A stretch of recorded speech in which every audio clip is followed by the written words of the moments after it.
Whew, okay, just hit record. No time for a fancy intro. I want to get my raw reactions to this as soon as the event is over. Obviously, Apple just concluded their March 8th event, and this week is going to be jam-packed full of videos, going to go over the new iPhone SE, the new iPad Air, everything that Apple announced at their event. But you read the title, you know where this is going. Apple just announced the new Mac Studio and the new Studio Display. And I'm not kidding when I say I have been waiting for these products probably for like the past 6 years now. Especially the Studio Display. When Apple got out of the display business, I was really sad. The LG Ultrafine 5K was an okay substitute, but it was just okay.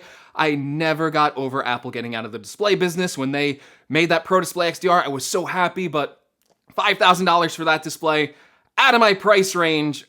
Maybe not actually after what I spent today, but that was out of my price range for what I felt comfortable spending on a display, and now we have a new display. But we're going to go over that later because let's go over this Mac Studio, which just had the coolest product intro of any Mac, I think, in a long time. And if you asked me a year, maybe 2 years ago, if I thought I would see this type of Mac come out from Apple, where they are making a new desktop category that is very reminiscent to me of a middle type of desktop, kind of like a normal desktop that's in between the Mac Mini and in between the Mac Pro, very reminiscent of one of my favorite Mac computer designs, the G4 Cube. If you told me that was coming today, a year ago, I would probably say you're crazy. Apple is never going to make that type of computer. But as you know, if you've watched the channel, you have been well informed. Just a few days ago, I was saying there was gonna be something more at this peak performance event besides just a boring iPhone SE and iPad Air update. And I said Apple was going to give us a peek into the future.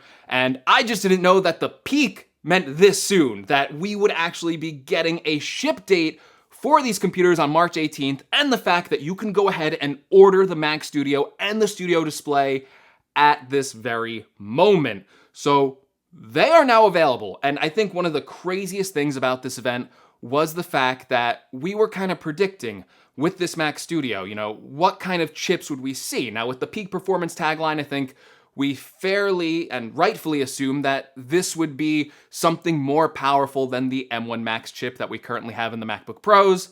And yeah, that was 100% spot on, and it actually tied back to earlier rumors that we talked a lot about the possibilities of an M1 Max Duo chip, where Apple basically just combined two M1 Max chips together and combined all that computing power to give us a 20-core CPU up to a 64-core GPU, and then doubling everything else basically. So you can go up to 128 gigabytes of unified memory in this M1 Max Duo chip. If you just take the M1 Max and double everything, that's what you get. And they are calling it the M1 Ultra chip, which again, we guessed that name so long back that it would go from M1 Pro to M1 Max to M1 Ultra, and Apple is basically calling this the last M1 chip, the peak M1 chip. Well, up until I think when they released the Mac Pro. The Mac Studio is not a replacement for the Mac Pro. They said that in the event, and the Mac Pro will probably be 4 of those M1 Max chips stitched together. So the computing power here on paper, right? We got to wait for the units to come in and review them. But on paper, a 20-core CPU up to a 64 GPU and 128 gigabytes of unified memory. Apple loved to show off those little charts talking about the performance of how much more powerful it is than a Mac Pro, a 28-core Mac Pro. Like, this Mac Studio is more powerful than a Mac Pro. And then talking about how much more powerful it is than a 27-inch iMac. And that just may be the hype of the event, but the M1 Max chip that I have in my MacBook Pro, my 14-inch model, is already really good. And I'm just imagining if you could double that performance, I don't even know what I would do with a chip like that. So let's take a step back a little bit because let's go over this design. So we heard for a while that Apple was working on a half-size Mac Pro. This might have actually been what was being leaked all that time, because this thing kind of looks like something that's in between the middle of a Mac Mini and a Mac Pro. It actually kind of looks like if you just took a Mac Mini and stretched it up vertically, and it does actually look bigger than I thought it would have been based on some of the rumors we were hearing. If you look at some of the table shots that Apple was doing, seeing the Mac Studio on the table, it does look quite a bit larger than I thought it would. but I just love this design. Again, I think it looks very reminiscent of something like the G4 Cube. It looks really nice in all of the shots that Apple presented. It looks like it would just look so cool on a table. And I think the most surprising thing, though, about this design actually was just the sheer amount of ports available in this device. Because when we saw renders and mock-ups of this device, the front of it was completely bare. There was like nothing on it. And when they officially announced the Mac Studio, you can see that on the M1 Max version, you get 2 USB-C ports, but then if you get the Ultra chip, those actually become Thunderbolt 4 ports, and then there's also an SD card slot on the front, and then flip that over to the back, and you are greeted with a wide array of ports. So 4 Thunderbolt ports, 2 USB-A ports, an Ethernet port, and a Pro audio jack, a headphone jack, whatever. It's like the high impedance ones that are in the MacBook Pros, an HDMI port, and then of course your power connector. So in total, that is a lot of expandability with that ports, up to 6 Thunderbolt ports. That is going to enable this Mac Studio to connect a lot of high-speed external accessories. Kind of very reminiscent, actually, of the trash can Mac Pro. Hopefully this product turns out better than that, but it does kind of remind me of that, where Apple was kind of saying, you know, we're not going to expand it from the inside. You're going to be able to expand this through the fast I/O that we have on this and all the connectors. And with the Mac Pro, I think that kind of concept was a little bit too early because Thunderbolt speeds weren't even what they were today. And with this Mac Studio, just having all those ports available to you with the speed of Thunderbolt 4, I think is going to make a very compelling experience for pros who need to just connect a lot of accessories. So with this port selection, it really feels like Apple has been listening to their pro customers. And, you know, going into the Apple Silicon transition, you know, we had older designs like the M1 Mac Mini that had older ports like USB-A and a lot of other ports on that device. But when we got into newer designs, the Mac Studio is a completely new design. We weren't 100% confident that they would keep around that many ports. You know, you look at the M1 iMac, the base model only came with 2 USB-C or 2 Thunderbolt ports, and then the higher end model just came with 4 of those ports. Now the MacBook Pro obviously alleviated a lot of those concerns. It came with a pretty big port selection, and now this Mac Studio will be the best port selection on any Apple Silicon Mac. So this thing just sounds amazing, it looks amazing, and hopefully it performs amazing as well. Honestly, as someone who doesn't even feel like they can take full advantage of the M1 Max chip inside of their MacBook Pro, I feel like I might actually have a difficult time reviewing this device with that M1 Ultra spec, but I'm gonna try my best to see if I can push that thing even a little bit. But I think most importantly, the vibe that Apple was going for with this Mac Studio was just catering it to the professional user and the, you know, people who are just starting out too as well. The Mac Studio starts at $2,000. It can be configured up to some pretty expensive price points. It can go above $7,000. But the starting price for this is actually $2,000. And I thought that was pretty good because the M1 Max at $2,000 defaultly comes with an M1 Max chip. So if you're looking at it from a value perspective over the 14-inch MacBook Pro, that also starts at $2,000, but it just comes with the M1 Pro chip with 16 gigabytes of memory. So if you look at the Mac Studio, you can see it has a 10-core CPU and 24-core GPU with an M1 Max chip, and it starts with 32 gigabytes of unified memory and 512 gigabytes of SSD storage. Now, this isn't the buyer's guide video. I think I'm going to upload that later tonight if you're interested. I'm going to go over all this, but I just wanted to say from a starting price perspective, I think, just looking at this very quickly, $2,000 for that configuration seems very fair, which is why I ordered that starting configuration as well for review, and I'm probably going to pick up one of the more expensive M1 Ultra versions for myself as well, and also to give you a review. So I am very, very happy with the direction of this Mac Studio, and we haven't even talked yet about the Studio display. Now, the Mac Studio, I think I've been calling it the M1 Studio for this video, hopefully not. The Mac Studio, I was hyped for, but when I saw the Studio display, that is something I've been waiting for a long time.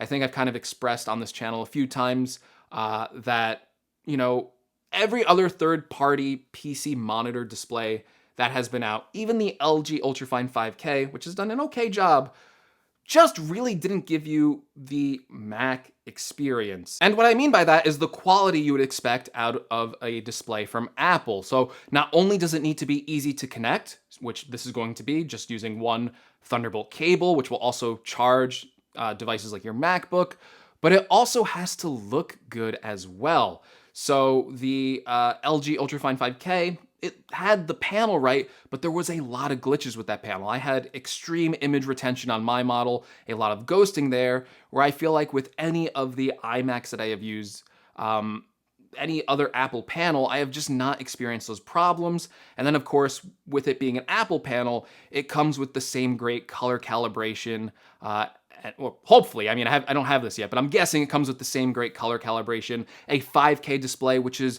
almost impossible to find at this point in a 27-inch size in the PC monitor space. So this studio display has a lot of things going for it, and I just really like the design. Looks very much like the Pro Display XDR with uniform bezels, and it's priced cheaper than that, a lot cheaper than the Pro Display XDR. It comes in at $1,600, which granted, I do think is expensive for this type of display. It's not a mini LED display. It just seems to be the basic 5K 27-inch iMac panel display. So from a value perspective, if you're looking at it compared to the LG Ultrafine 5K, which I think probably will have a similar panel, it's not there because that was $1,300. I was really expecting this display to come in at $1,300. Based on some of the rumors, maybe even less than that. But at $1,600, it is still expensive. It's affordable-ish for consumers now. It's not outrageously, $5,000 without a stand. It comes with a stand for $1,600. And the funny part is it actually has an optional stand that's even less than the Pro Display XDR stand. It looks like it does the same exact thing too. But this is something people can afford. I like the look of it. I'm glad it's here. I obviously got one. Very excited to try it out. The speakers hopefully are good in it. It has the center stage camera in it, which is a first for the Mac. Not even the iMac got that. So that's the same camera that's in the iPad. It's an ultra-wide camera, follows your face around. So that's in there. Has the 3-array microphone system in there. And it also has an A13 chip inside of it, which is going to run the image signal processor for the webcam to make it look even better. The funny part is, if it has an A13 chip inside of it, I'm guessing that's where a lot of the cost is coming from. That also sounds like, technically, couldn't we run this computer as like a mini iPhone type of display? Or mini iPhone computer, like an Apple TV? I don't know. It's an A13. That's like a pretty powerful Apple Silicon chip that's in there. So that's kind of interesting. But it's going to be running a lot of stuff in the background. You can actually position the studio display also vertically as well, which is something we saw on the Pro Display XDR. So this looks like a really cool display.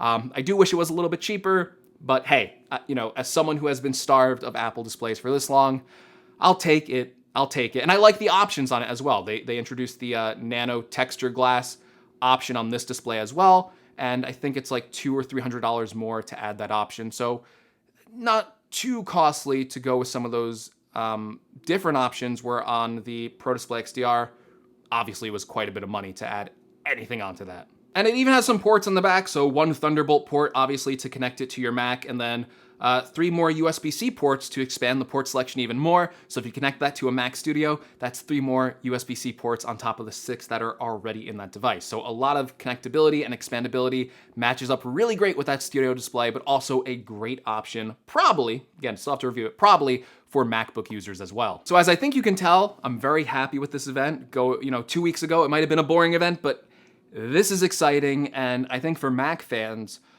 this Mac Studio just kind of represents Apple's recommitment to the Mac. And I think we've been seeing that ever since the M1 chip came out, and we are seeing even more of that today, because even when the M1 came out, we were just kind of wondering, is this the future of the Mac? Ultra low power chips that aren't that powerful, and they're going into Apple's best-selling Mac product. The Mac laptops really, really outsell any form of Mac desktop. They're going to continue outselling Mac desktops forever.